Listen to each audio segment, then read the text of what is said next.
and you see that being played out all the time.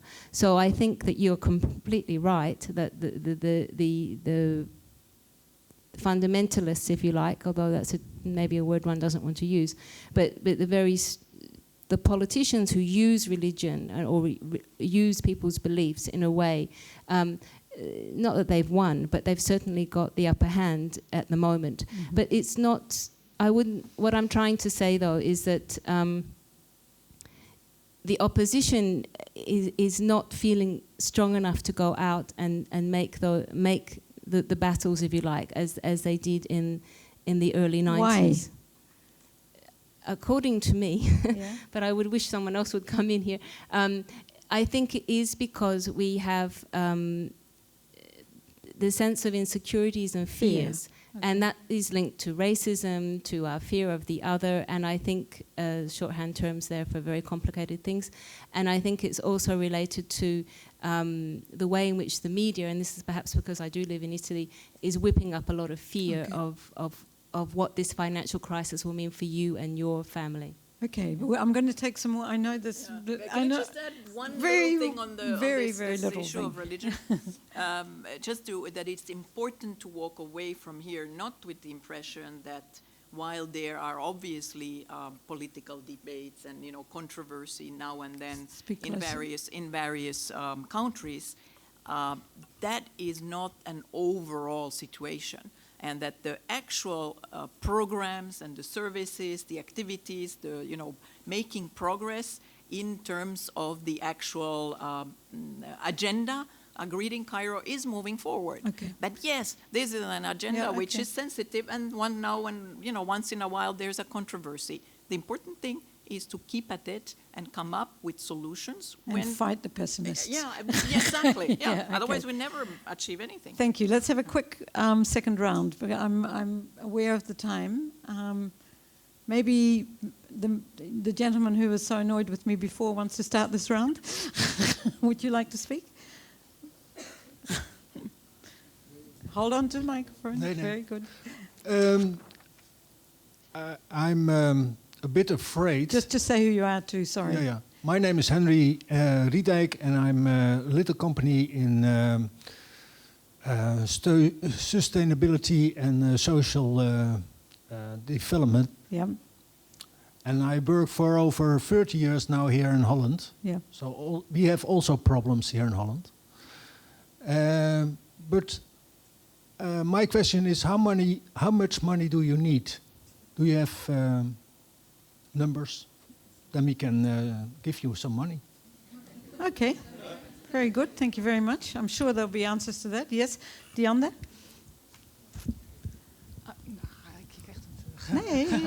Sylvia already introduced myself when you were not there.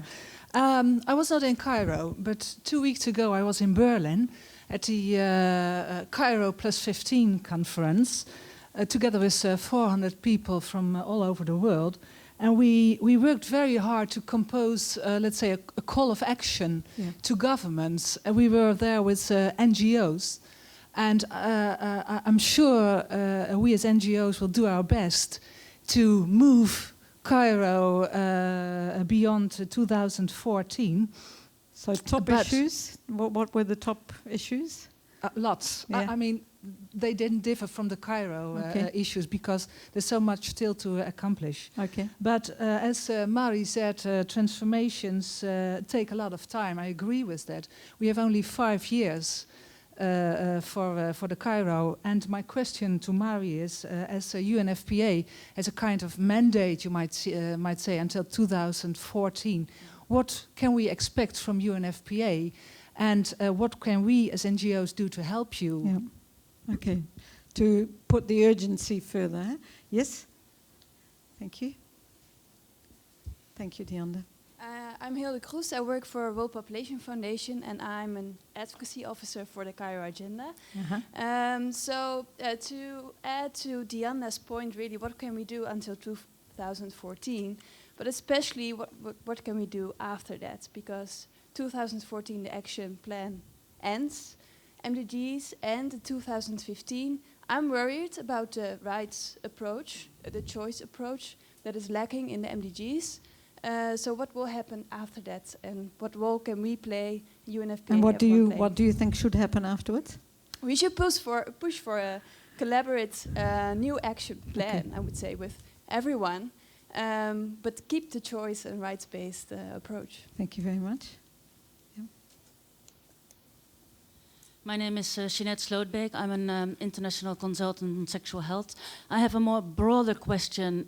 What do we know, and what can we expect from the new platform, or the UN platform for women, which has been set up? And is it maybe a moment now to collaborate with them to push the agenda? For those who don't know yet, the GEAR process has been successful, and the UN is going to be engendered both in structure and in normative and in implementation policies.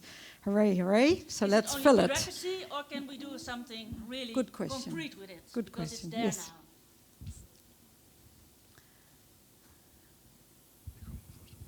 Wouter Meijer. No obedience in this audience. Wouter Meijer, World Population Foundation. Yes. I have a very specific brief question on family planning for Marie Simonen. You have shown us also with the graph that family planning is lagging behind more than any other component in the Cairo implementation.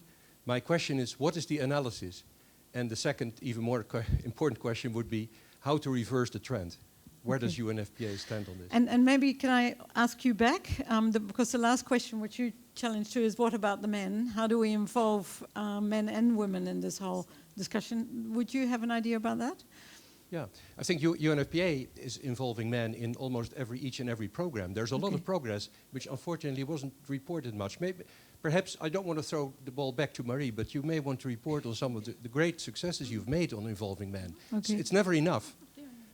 We as WPF, we are involving young men standard in all the sometimes innovative programs where we give sex education to young people in informal and formal programs in our country, in the country who we work in. And it's working.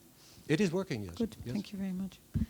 Yes, at the back there, yep, and then the lady in front of you. Yep. My name is Dale Buskirk.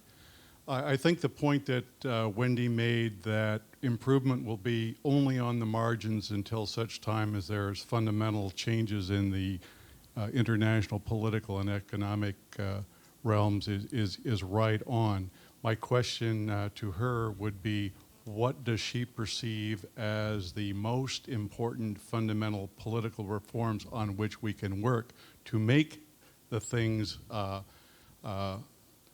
have at least a better chance of being meaningfully implemented? Thank you very much. And the lady right in front, yes?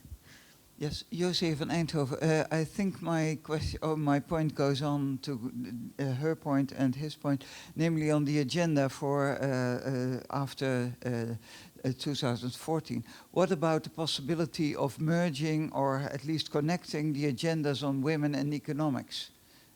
Because whereas we think economics is the agenda that drives the things, well, I think, with microcredits and things like that, going on to that agenda might be... Thank you very much. I saw some more hands before. Yes, at the back there. Sorry, you have to run all the way.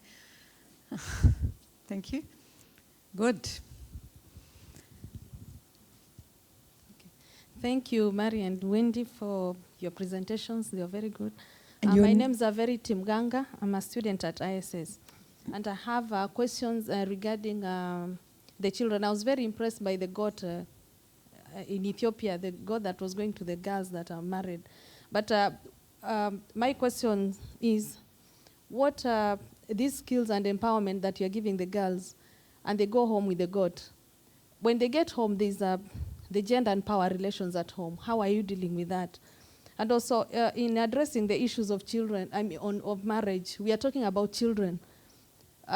When we talk of early marriage, we are talking of children. And ICPD, I don't think there's any mention of children, because they also have so many reproductive health issues. And when we talk about women, usually they are left out with the assumption that they are covered under the CRC, which does not also cover them. So where do they lie? Because they seem to be in between, falling in between the gap. And once they get married, what happens within those marriages? And then looking at the programs also, they are invisible to the eyes of the policymakers and programmers. Reason being because their children falling